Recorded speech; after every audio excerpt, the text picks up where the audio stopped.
Assalamualaikum warahmatullahi wabarakatuh. Bagaimana kabar kalian hari ini? Semoga kalian tetap masih semangat ya. Kali ini kita akan belajar tentang Kingdom Protista. Ciri-ciri Kingdom Protista. 1.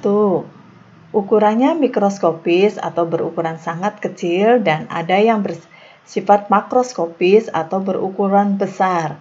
Bahkan ada yang mencapai sampai 60 meter lebih.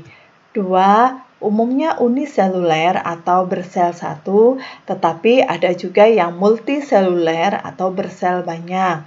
Biasanya yang bersel banyak dia akan membentuk koloni atau berkelompok. 3. Selnya eukariotik atau memiliki selaput inti. 4. Hidup bebas atau simbiosis saling menguntungkan satu sama lain. Tetapi ada juga yang bersifat parasit. 5. Umumnya habitatnya di tempat yang lembab. 6. Bersifat aerob atau memerlukan oksigen dan ada juga yang bersifat anaerob atau tidak memerlukan oksigen. 7. Bersifat heterotrof atau tidak dapat menghasilkan makanan sendiri dan ada juga yang bersifat fotoautotrof atau bisa menghasilkan makanan sendiri dengan bantuan cahaya matahari karena dia memiliki kloroplas. 8. Ada yang bersifat motil atau bergerak bebas. Protista dibagi menjadi 3. 1. Protista mirip tumbuhan atau alga karena dia dapat menghasilkan makanan sendiri. 2. Protista mirip hewan atau protozoa karena dia dapat bergerak aktif atau bebas seperti hewan. 3. Protista mirip jamur karena filamennya membentuk hifa seperti jamur. Protista mirip tumbuhan atau disebut juga dengan alga atau disebut juga dengan ganggang berdasarkan pada pigmen atau zat warna yang dominan pada makhluk hidup tersebut, maka dikelompokkan menjadi 4 filum. Yang pertama adalah Chlorophyta atau alga hijau. Pigmen yang dominan adalah pigmen warna klorofil, sehingga dia berwarna hijau. Yang kedua adalah filum Chrysophyta atau alga emas. Pigmen yang dominan adalah karotin dan xanthofil yang menyebabkan dia berwarna keemasan. Filum yang ketiga adalah Phaeophyta atau alga coklat.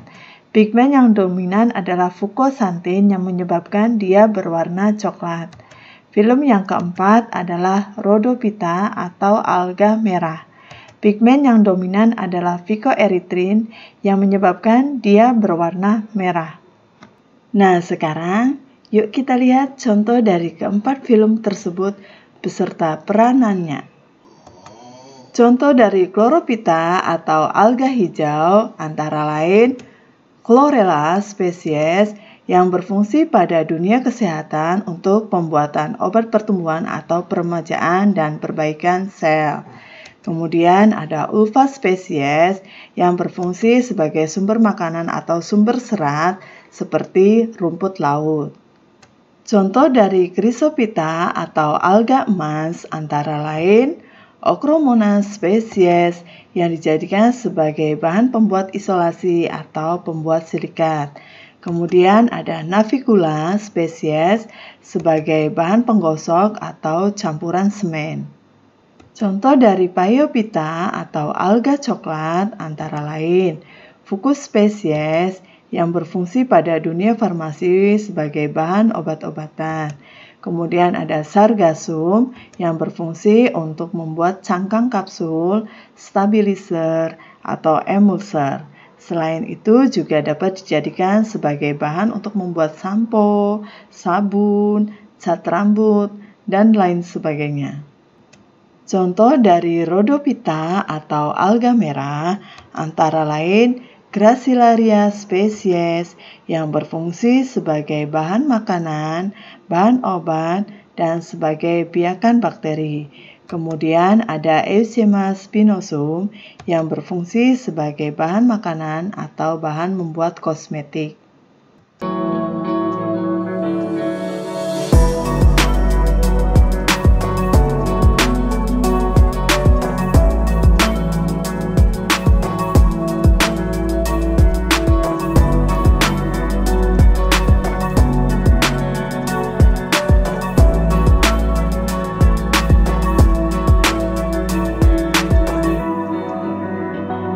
Protista mirip hewan atau protozoa berdasarkan alat geraknya dikelompokkan ke dalam 4 kelas.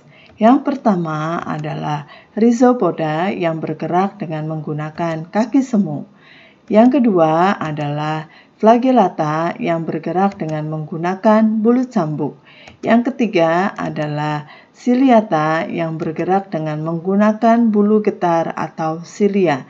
Dan yang keempat adalah Sporozoa yang tidak memiliki alat gerak. Nah, sekarang yuk kita lihat contoh-contoh dari protozoa beserta peranannya. Contoh dari Rhizopoda yang bergerak dengan kaki semu antara lain amuba. Amuba yang menguntungkan karena dia dapat mengendalikan populasi bakteri, karena makanan amuba adalah bakteri. Kemudian ada juga amuba yang merugikan, contohnya Entamuba histolytica yang menyebabkan kerusakan pada jaringan usus besar manusia.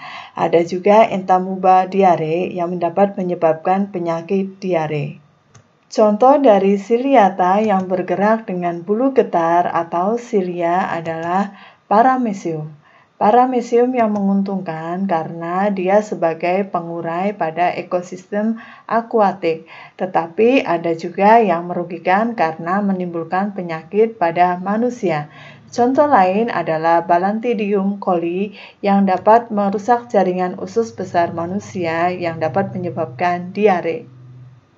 Contoh dari sporozoa yang tidak memiliki alat gerak antara lain adalah Plasmodium malariae yang dapat menyebabkan penyakit malaria pada manusia melalui gigitan nyamuk Anopheles. Contoh lain adalah Toxoplasma gondii yang menyebabkan toxoplasmosis atau infeksi pada manusia melalui hewan-hewan lain seperti kucing, burung, dan lain sebagainya. Biasanya menyerang ibu hamil sehingga menyebabkan keguguran pada janin.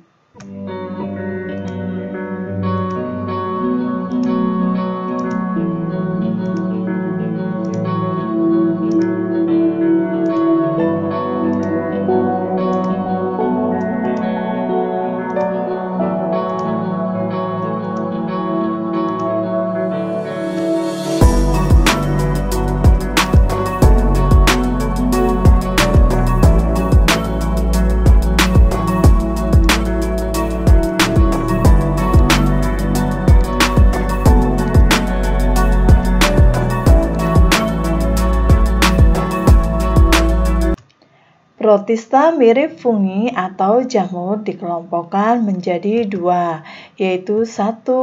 Myxomycota atau jamur lendir dan yang kedua adalah Oomycota atau jamur air.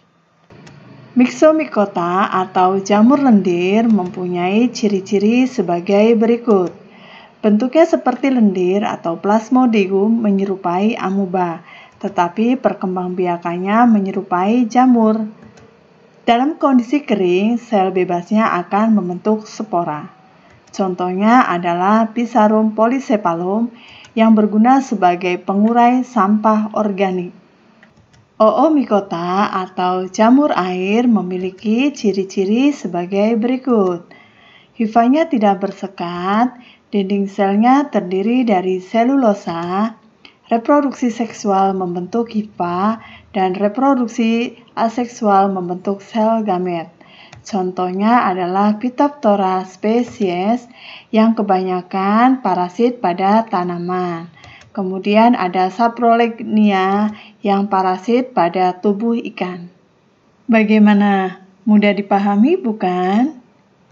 Demikian pembelajaran Kingdom Protista. Semoga bermanfaat. Tiada hari tanpa belajar. Sampai jumpa lagi pada video pembelajaran berikutnya.